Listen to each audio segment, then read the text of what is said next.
Hi, I'm Mary Beth Carter, co-chair of our conference, our IAJS conference. And I have the pleasure to introduce Brian Bush, who's giving a artistic presentation entitled The Beyond Series of Photographs, Meditations on the Divine.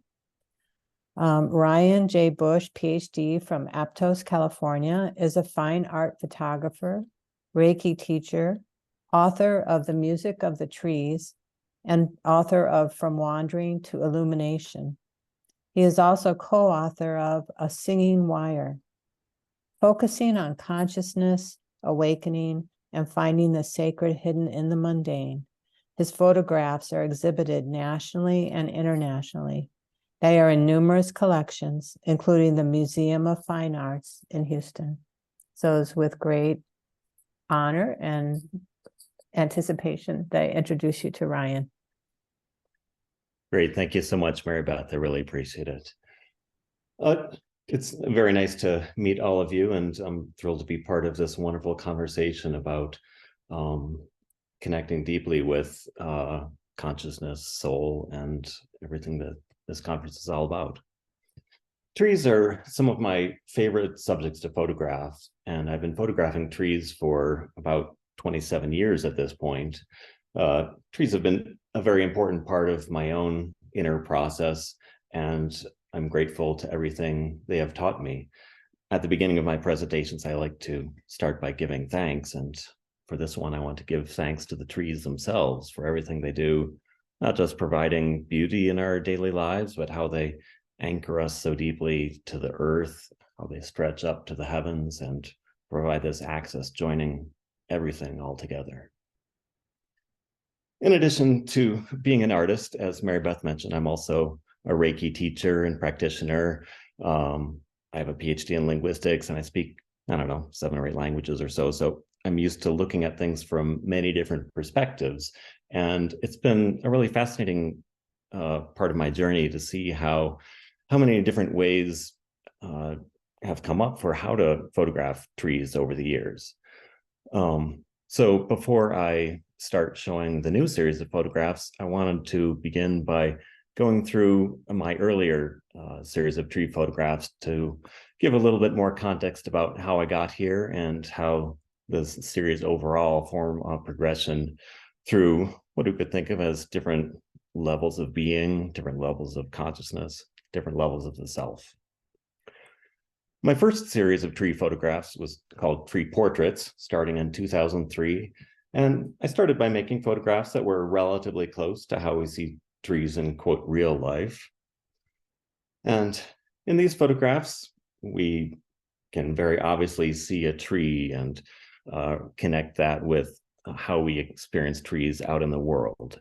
I try to transform them to a certain extent to show a beauty that we might not otherwise notice.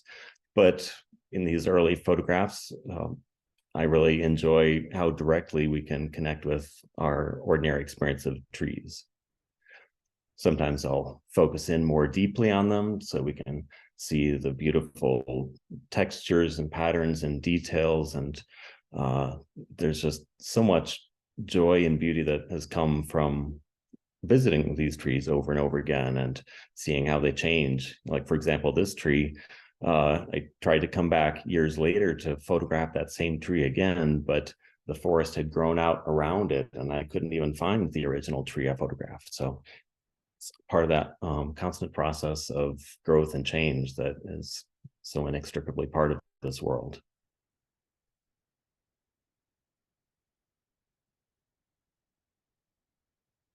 And oops, oh, didn't mean to go that far. So when I'm photographing these trees, I like to go as deep as I can into whatever I'm experiencing. And the more I stayed with this series, the more I got drawn into abstract patterns, textures, and movement. And that's basically how I found my voice as an abstract artist.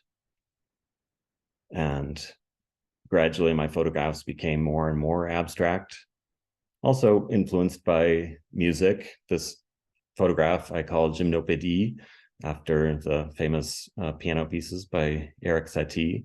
And I was really moved in previous presentations, talking about how alchemists would not only be an alchemist, they would also be a poet or a musician. And so seeing how all different creative pursuits point to the same thing has been a real central part of my own journey.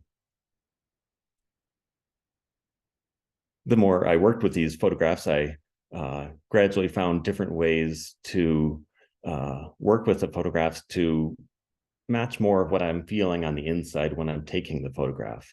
For example, this photograph I'm showing here was in the parking lot of the place I worked at in Silicon Valley. I worked designing speech recognition systems for a few decades. And when I photographed the tree, I was just really overcome by the immense complexity of the tree. But when I printed the photograph originally, it kind of was light gray against a dark gray background, and it didn't really have the power that I felt in the moment. So in the darkroom, I inverted the image so that whatever was white, the sky in this case was white, and that became black, whereas the tree itself took on this white and gray quality. And so it crackles with this lightning and this power that I was feeling in that moment. And that is basically foreshadowed the rest of my photographic career since then, finding ways to go more deeply into the experience of the tree rather than just how the trees look in, quote, real life. The next series of photographs I worked with, I call it Memoria. Oops, that's the wrong year up there, but it should have been from 2012 on. But gradually, I went more deeply into my own inner experience and the world of the imagination, or the mundus imaginalis, as Henri Corbin and others call it. And when I'm creating these photographs, we can see that it still looks somewhat like a tree, but to create these complex patterns and textures, I use a technique of multiple exposures, where I take multiple different photographs of the same tree from slightly different angles, with each photograph having maybe between 3 or 6 different photographs joined up with each other, all in the camera. So it's basically a kind of dance that I'm doing with a tree, where I'm moving the camera intuitively, and at the same time, I'm basically acting as my own shutter with this piece of mat board and a slit cut in it, so that I kind of am able to control exactly how long and short each exposure is to get these very complex textures. Again, trying to evoke more of our inner experience rather than just how trees look in real life. The name of the series, Memoria, came from how I was thinking about memory and how memory builds up these layers on top of each other, like a palimpsest or a piece of parchment that's been written on many, many times. As we think about something, we build up these complex patterns rather than just one simple image that is remaining unchanged.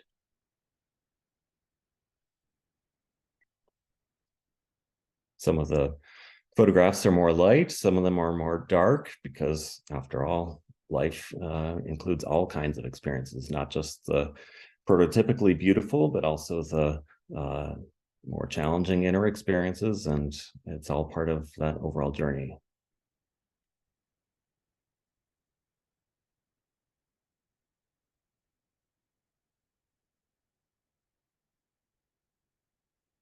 Sometimes I like to talk a lot about the photographs. Sometimes I like to just let them speak for themselves.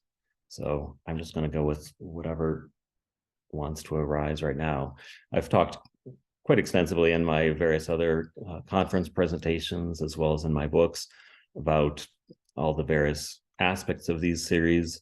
So anyone who's curious can look on my website or check out my books. I talk a lot about my process, how I do the photographs, and how it's been part of my inner journey.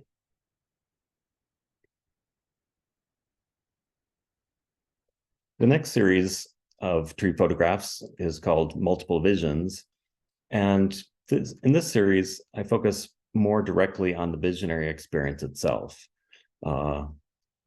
The first series I showed is closest to our level of physical reality.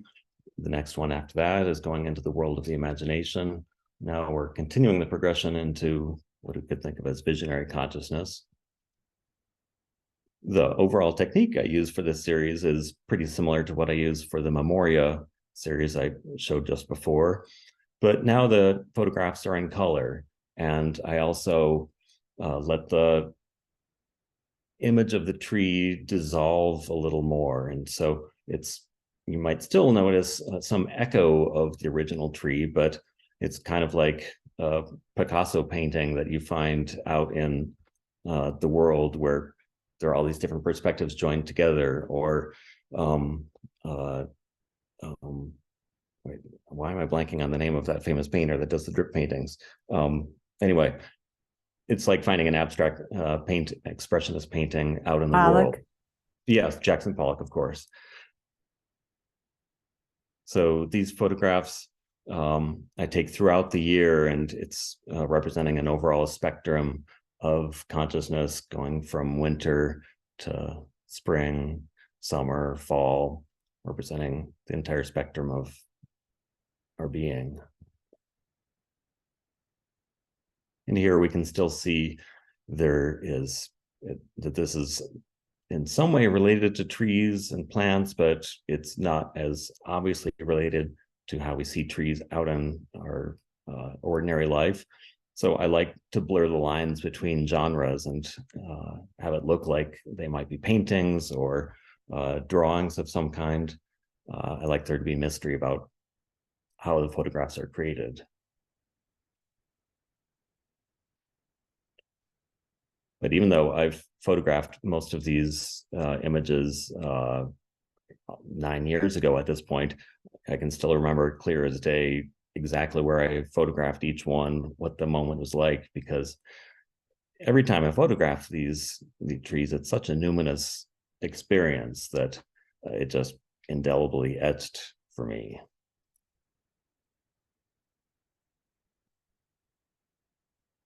And while I'm photographing the trees, sometimes the trees will be staying perfectly still and every leaf will be very sharp and clear. Sometimes, as in this photograph, the tree is moving a little bit and there's the leaves are moving in the wind. Sometimes I might move a little bit as I'm holding the camera in place on the tripod. So it's all part of the overall process, letting go of the need for perfect crispness and clarity, letting go of that need for duality and all that, and going into the visionary experience where all those boundaries start to dissolve between us and the subject. That experience of non-duality or transbinarity that we've been talking about. This is one of the photographs from springtime when the tree above me was just so full of bees. The smell was just utterly intoxicating. I wish there was some way to incorporate all the different senses together. In many of my exhibitions, I would have sound going as well. Maybe at some point I'll have to integrate scent as well. Who knows? The next series, the one that immediately came right before my latest one, it's called From Wandering to Illumination. And in this series, I use 3D photographs to more clearly evoke the wide range of visionary experience. And it played a very crucial role in my own awakening experiences, which I'd be happy to talk about any parts of my own personal journey and the questions if anyone's curious. And anyone who happens to have a pair of red-blue 3D glasses at home can see these photographs in 3D on my website or in my books. For now, I'm just trying to give a little sense of what the work is like. By using 3D photography, it's a way to literally allow a whole new dimension to unfold. I wanted a way to overwhelm our eye and our ordinary mind with complexity, kind of like if you're reading an immensely complex work of literature like James Joyce's Ulysses or Finnegan's Wake, or anytime we're seeing a vast landscape that's filled with complexity, it helps our ordinary mind calm down, and then we drop down into that deeper level of being that we're all talking about and hopefully familiar with. When I'm taking these photographs, I start by focusing intensely on one single twig or leaf out of the full complexity of the overall tree.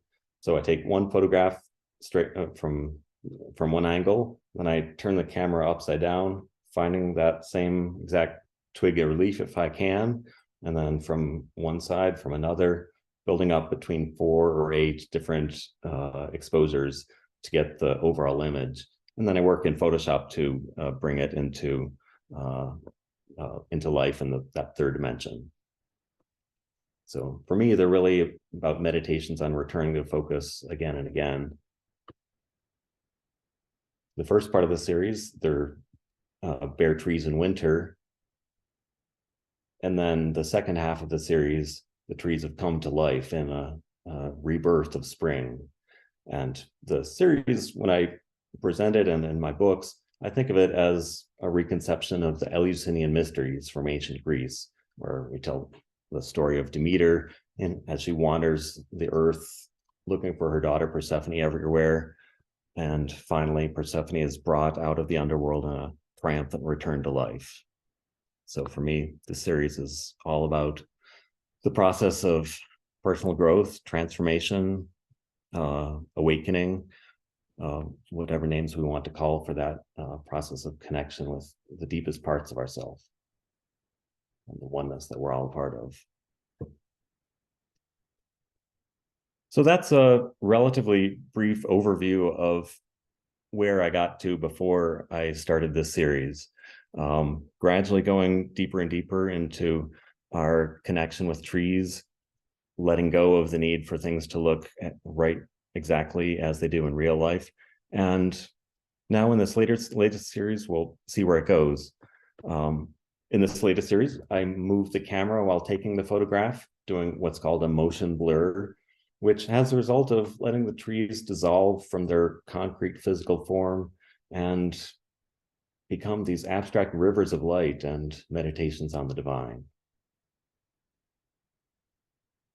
So as I'm moving the camera, in this case, I was moving it from bottom to top, and we would be probably more hard-pressed to find a literal tree, image of a tree the way we usually think of it here.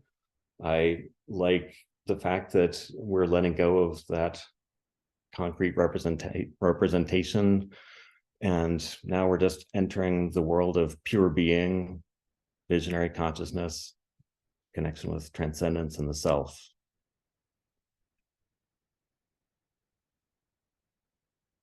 It's a really fascinating process for me when someone walks past while I'm taking these photographs. In the case of this photograph here, it's a huge aspen tree with the blue sky behind it. And when I'm taking the photograph, I'll have my camera directly pointed at this tree in front of me. And when people walk past, invariably, I think I haven't had a single time when it didn't happen this way. People always ask, oh, is there a bird up there, a tree, an animal in the tree? They can't imagine that there's something to pay attention to besides what they're literally looking at.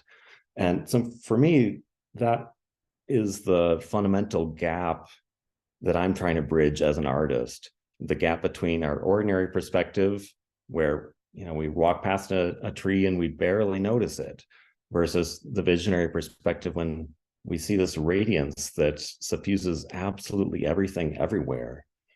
I really, really, really love the fact that in this series, I don't have to find one perfect, special, rare tree to photograph. Almost any tree anywhere can become breathtakingly beautiful from my perspective with this series.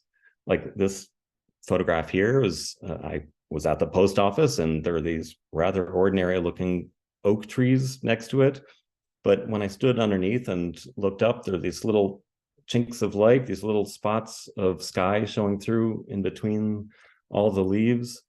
And as I moved the camera, the blue from the sky that was showing through colored over all the the green of the tree, and all we see is this river, this flow, this ocean, which for me is, at the very heart of the visionary experience.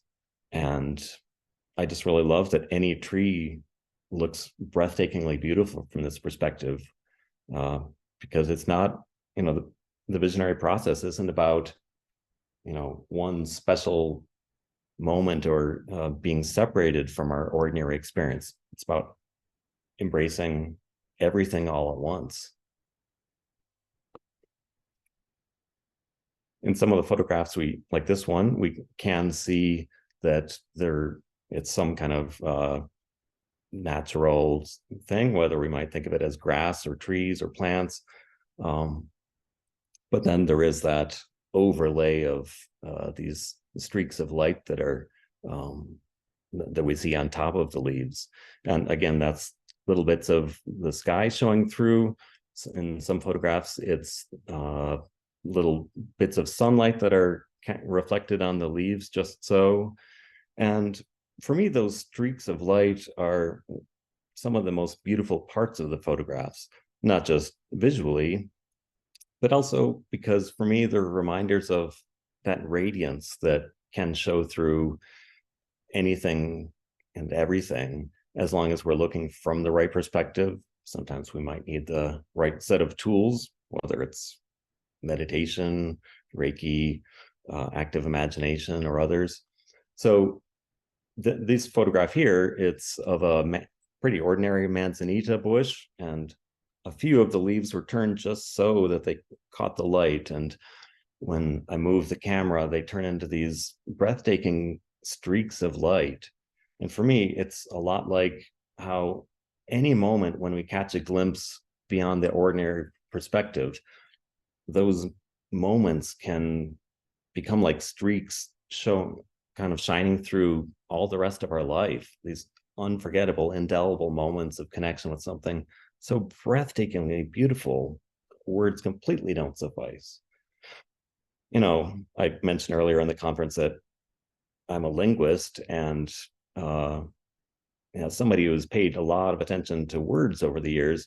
It's a little sad that words aren't effective enough to really convey the power of the numinous experience, but that's exactly why I use photographs to try to go beyond words and get at these things that can't be conveyed through words at all.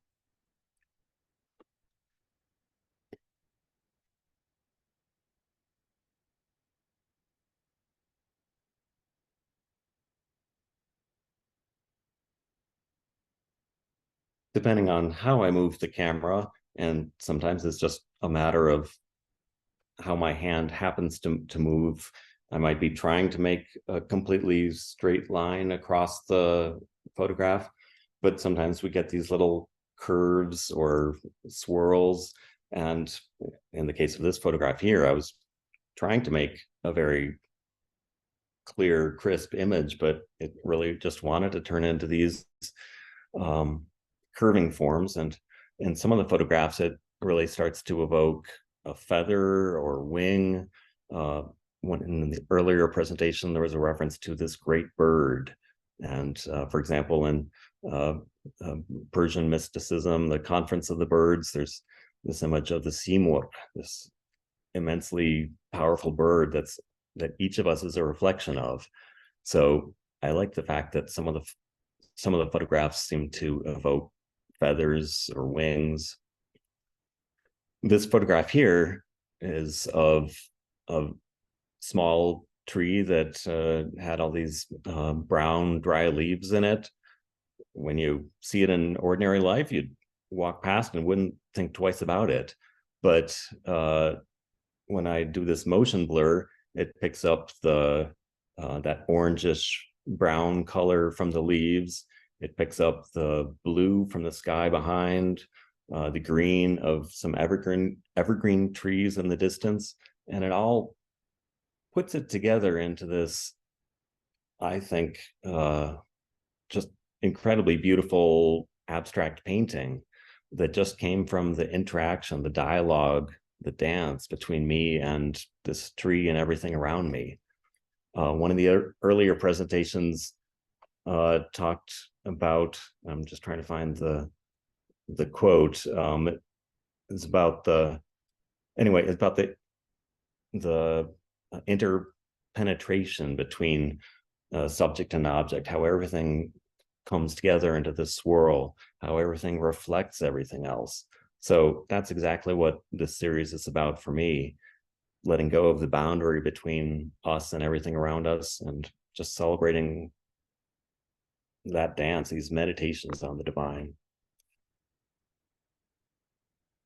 The reason I am calling the series the Beyond series is because it's trying to point beyond our ordinary way of being, pointing beyond how we live our lives the vast majority of the time, where we're so busy with work, school, friends, family, social media, all these different things.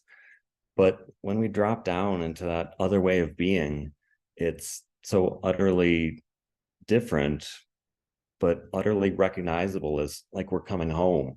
And in our world, we desperately need ways of going beyond the ordinary.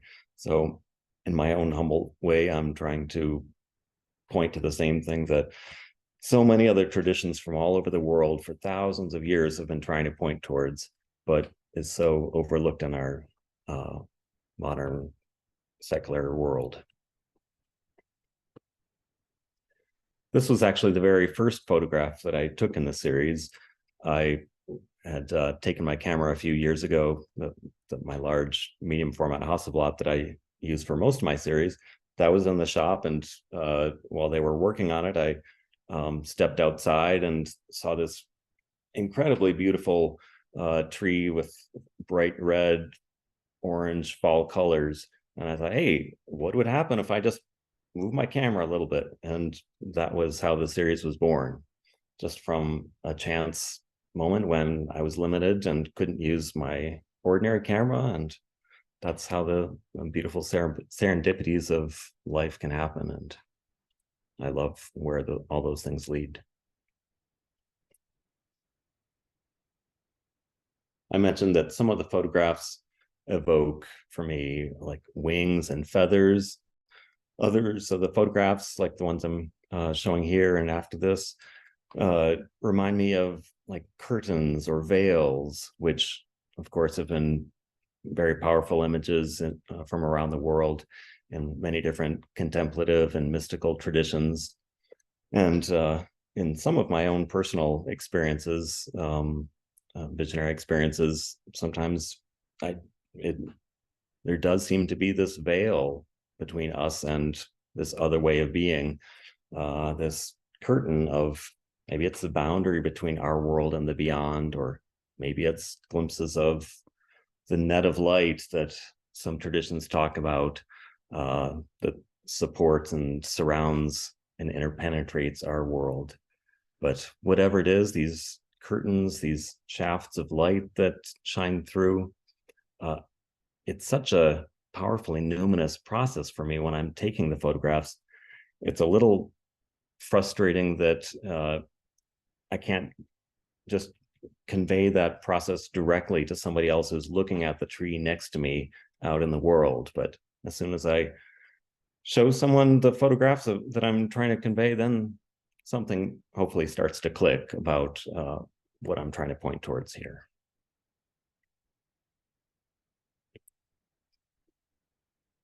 For me, this photograph here is one that seems to evoke most clearly the visionary experience.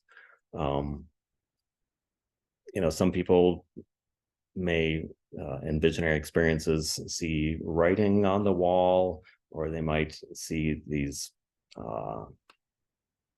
patterns of geometric forms, or there are countless different ways of having these experiences. But there's something very powerful for me about taking a completely ordinary dry bush, which is what this photograph is of, a very small bush that looks like millions and millions of other ones, but moving the camera in just the right way, having the right tool to go beyond our ordinary experience, it's just breathtakingly transformed into something otherworldly.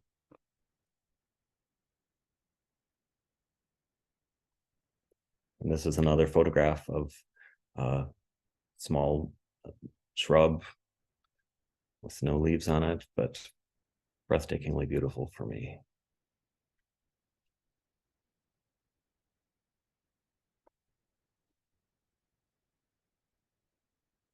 I feel like I end up in a very wordless place when I'm taking these photographs. So at this moment, I feel a little bit beyond words as well. So I think I just have a few more photographs in the series, but that's where it's taking me to.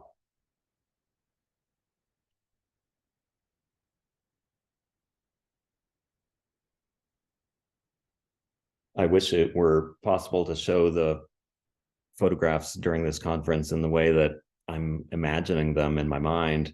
Eventually, I want to print them really wall-sized, like 50 by 70 or so.